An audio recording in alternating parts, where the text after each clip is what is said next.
Hi, I'm Gregg Oppenheimer. Welcome to Online Radio Theater. Tonight we're doing something a little different. Instead of recreating a single radio program, I've decided to showcase a number of shows that my dad wrote for when he first got to Hollywood in the 1930s. And just to clear up any possible confusion, the fellow you see talking as though he's Jess Oppenheimer isn't really my father. He's an actor just like all the other people in the show. Enjoy. One of the most famous long-running gags in the history of radio was a feud between two comedy greats, Jack Benny and Fred Allen. On one occasion, Benny was talking about ad-libs when Allen interjected, "Jack, you couldn't ad-lib a belch after a Hungarian dinner." To which Benny responded, "You wouldn't dare say that if my writers were here." Why do I bring up this famous feud? Well, it's a little-known fact that at one time, Jess Oppenheimer, the creator of I Love Lucy, was on both sides of the Benny Allen feud, by which I mean that he was writing what each of them was saying about the other. This is the story of how that happened.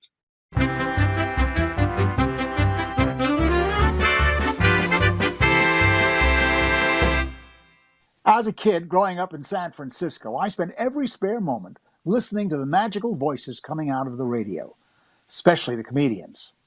At school, during the Depression, my classmates dreamed of getting a steady job. Not me. I dreamed of comedy. They paid attention in class. I scribbled jokes in my notebook. Maybe that's why I ended up working in a fur warehouse instead of graduating college. But when I turned 22, I decided to go after my dream. I typed up a comedy routine and mailed it to Burns and Allen in Hollywood, certain that they'd offer me a writing job as soon as they read it. I mean, why wouldn't they? George, I just can't decide what to do today. Gracie, you should be more definite. I should be more definite. That's what I said. I have an uncle who's definite. Why do you say your uncle is definite? Well, he told me so. How did your uncle happen to tell you that? Well, I asked him if there was something wrong with his ear, And he said he was definite. Gee, how did you know? The mailman soon delivered my answer, written on the elegant stationery of the Hollywood Plaza Hotel, located at the world-famous intersection of Hollywood and Vine. Dear Mr. Oppenheimer, we wish to thank you for your interest in submitting your jokes to us. However, we are returning them herewith inasmuch as we have two writers under contract who write all our material, and therefore we are not in a position to accept any outside scripts, etc. Sincerely, Helen Shore, Secretary to Burns and Allen. I was overjoyed. If not for their contractual obligations, clearly they'd have snapped me up right away. Now I was even more determined to follow my dream. I drove my 10-year-old yellow Packard convertible down the coast to Hollywood, secure in the belief I'd soon find fame and fortune. And as luck would have it, I soon landed a job at Packard's advertising agency, writing for their client's new radio show on the NBC Red Network, The Packard Hour, starring Fred Astaire. I was assigned the task of writing lead-ins. What's a lead-in, you ask? Good question. A lead-in is radio speak for whenever you introduce a song or a guest star. For example, we will now hear Who Knows from Rosalie, played by Phil Harris, who knows from nothing. Of course, not all lead-ins are one-liners. Take this one I once wrote for Al Jolson to use on his program. Folks, I'm going to introduce a man to you now whose name has become a legend in the theater. His magnificent acting has thrilled us on the stage, screen, and radio. And it is a pleasure to have him here tonight. Ladies and gentlemen, Mr. John Barrymore. Thank you very much. And thank you, Al. That was a most gracious introduction. I hope you liked it, John. I hope you meant it, Al. Why, John, do you doubt for 1 minute that I meant all those nice things I said about you? Oh, I know, Al. Are you saying my voice suggested a lack of sincerity? Don't get me wrong. I mean, could you really tell? Even if I thought you meant that, I could not say so. That is the price I must pay for my being here. Ah, but John, how little that is. Yes, it is little. Compared to the price we must pay for your being here. I went to work on the Packet Hour in October 1936. Audiences were flocking to theaters to see Fred Astaire's sixth hit movie with Ginger Rogers, and the highlight of each week's radio broadcast was Fred's big dance number. Dance. On the radio. Of course, millions of people also tuned in to listen to a ventriloquist on the radio. Edgar Bergen and his famous dummy, Charlie McCarthy, starred in the top-rated Chase and Sanborn Hour.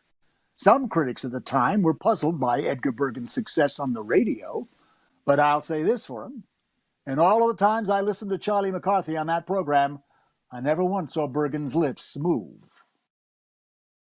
For the Packet Hour, Fred Astaire spent hours in the NBC studios each week on a 4-foot square wooden platform surrounded by microphones, rehearsing dance routines no one would ever see.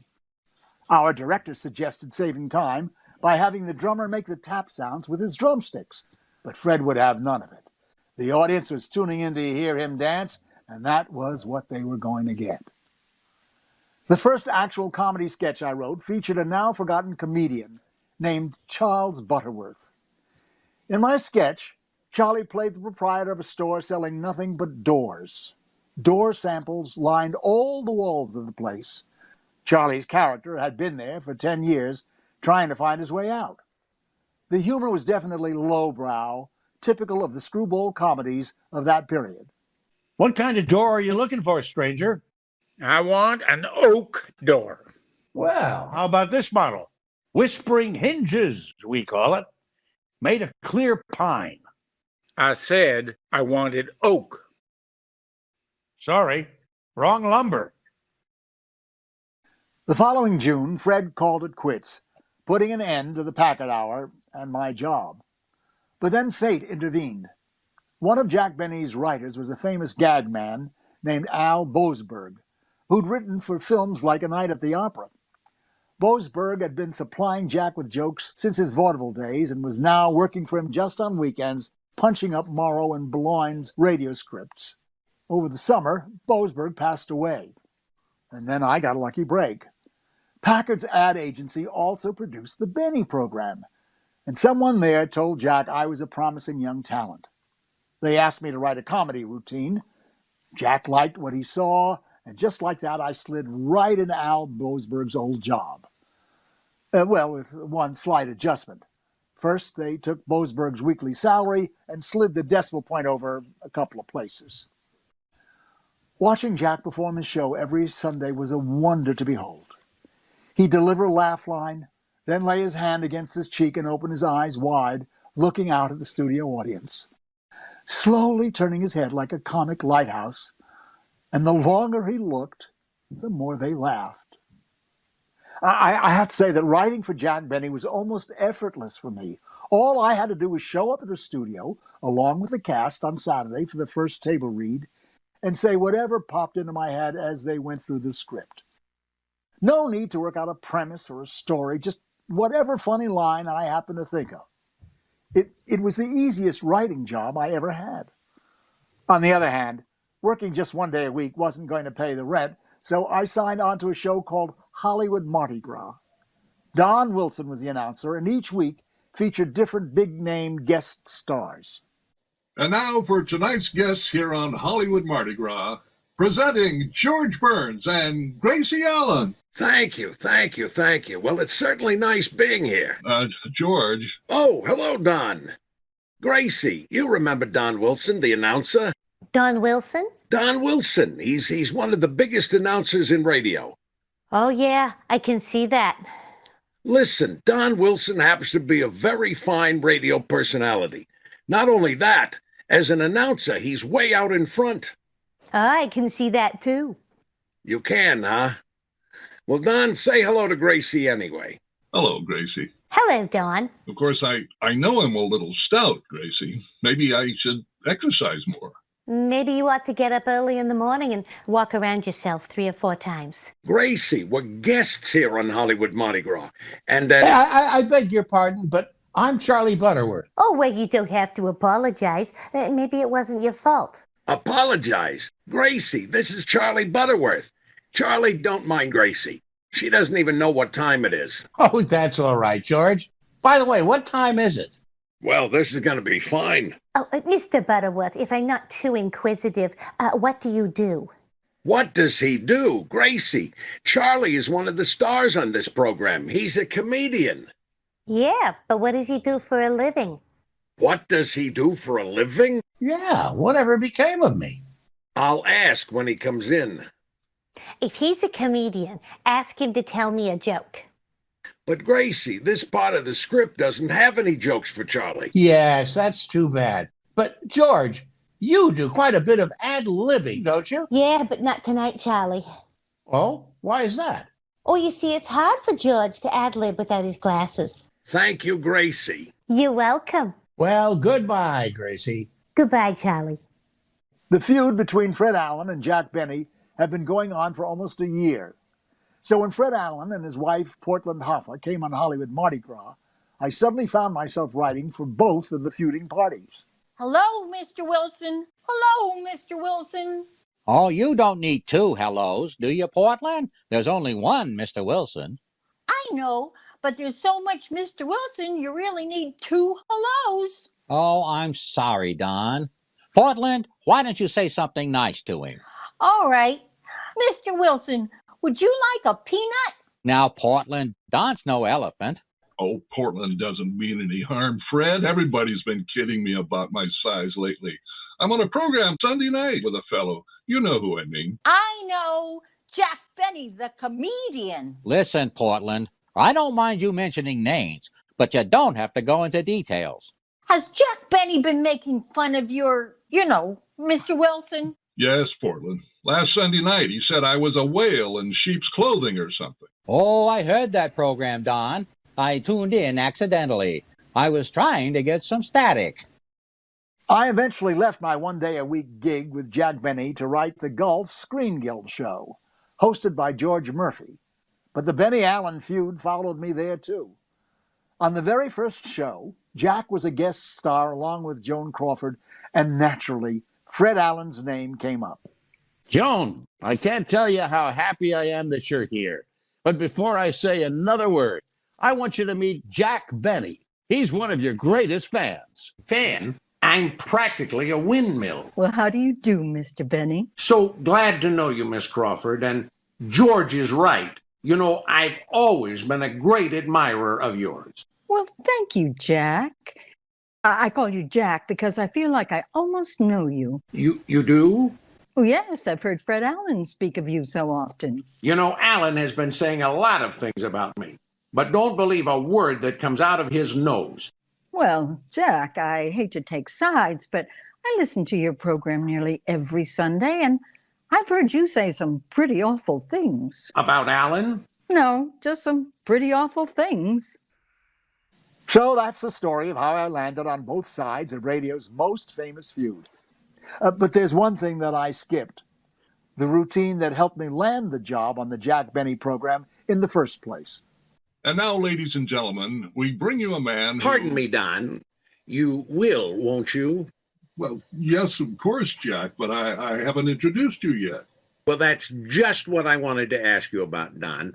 Do you mind awfully if I just introduce myself tonight? Why, not at all, Jack. Go ahead. Thanks.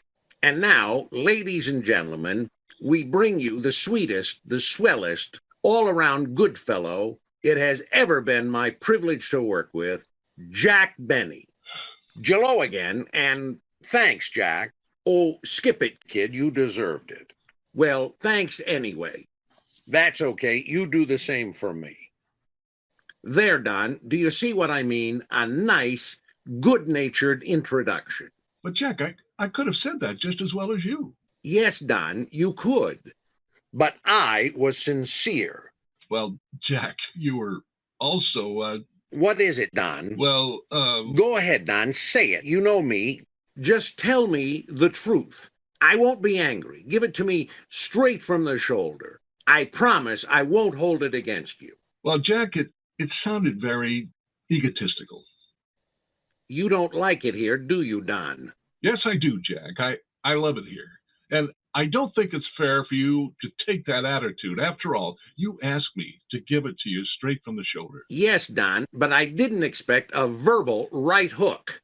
Gee, Don, when you get vicious, you do it with a vengeance. Your tongue is so sharp, you can't even talk without splitting infinitives. You're absolutely cruel. Well, Jack, I thought you wanted me to tell the truth. I do, Don, I do. I want you to be George Washington. You do? Yes, but I didn't expect to be the cherry tree, if you know what I mean. Anyway, we'll drop the subject now, Don, but let me tell you. Oh, hello, Mary. Hello, Jack. What's the matter? You look like someone just stepped on you. They did, Mary. What you see on my face is the imprint of a heel. Oh, Mary, Jack's just sore because he introduced himself tonight, and I said he sounded egotistical. Well, Don, I think it was pretty thoughtless of you to say that to Jack. Thanks, Mary. Even if it is perfectly true. Mary, Don, believe it or not, I can understand how you feel. But after all, everyone should be allowed an occasional burst of conceit, a justifiable session of self-appreciation, as it were. After all, I don't sound conceited all the time, do I, Mary? No, you don't, Jack. There, you see, Don? You're not talking all the time. Look, fellas, I've thought this whole thing out very carefully. I'll admit there are two sides to the question, but I just can't understand how you can both be on the wrong side. Gosh, you'd think somebody around here would have some sense. Yeah, wouldn't you? Kenny, nobody asked you to comment. You don't even know what we're talking about. Gosh, you'd think I'd have enough sense to stay out of it then. Yes, Kenny, do you? Oh, hello, Phil. Hiya, Jackson. What's new? Look, Phil, and the rest of you keep quiet a minute. I'm going to put a question to you very bluntly. Now, Jack, you know I can't afford another cut in salary. No, Phil, that's not it. Look, don't you think I'm a nice fellow? Why, sure. And don't you think I'm well-rounded and not lacking in anything? Other than hair. Hair? Why, you know perfectly well I have just as much hair as it. Anyway, Phil, that's beside the point. The point being this. You don't think I'm conceited, do you? No, Jack, I don't. There, you see, fellas? You certainly have no reason to be. I might have known. Isn't there one soul who will be loyal, who loves me, and will stand up for me? Have you got a dog? No. Will I do? Kenny, you're my last chance. Now listen closely, Kenny, with both ears. Everybody around here thinks I'm conceited. Do you? No, Jack. I think you're the most modest person I ever met. There you are, fellas. See how loyal Kenny is, and who could blame him? Where could he find a more modest person? Where could he find a more humble soul? Where could he find a finer spirit? Where could he find another job? Quiet, Mary. Kenny, I have an apology to make to you. I've changed my opinion of your mental capacity. From now on, I'm going to tell everybody how smart you are. You are? Yes, I am. Well, what's the catch? There's no catch at all. Well, thanks, but gee, you're going to sound awfully silly.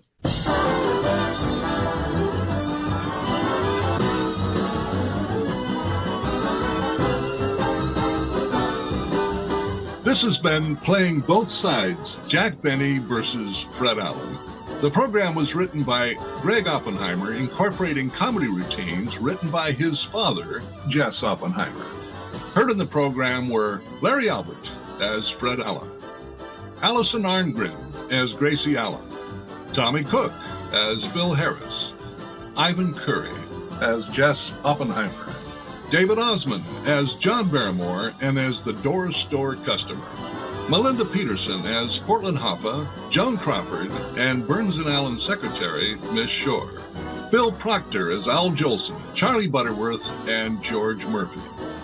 Stuffy Singer as Kenny Baker, Beverly Washburn as Mary Livingstone, and Brad Zinn as Jack Benny and George Burns. Tonight's program was produced and directed by Gregg Oppenheimer. And this is John Jensen speaking for Online Radio Theater. Good night. How about this model? Whispering hinges, we call it. Made of clear pine. I said I wanted oak.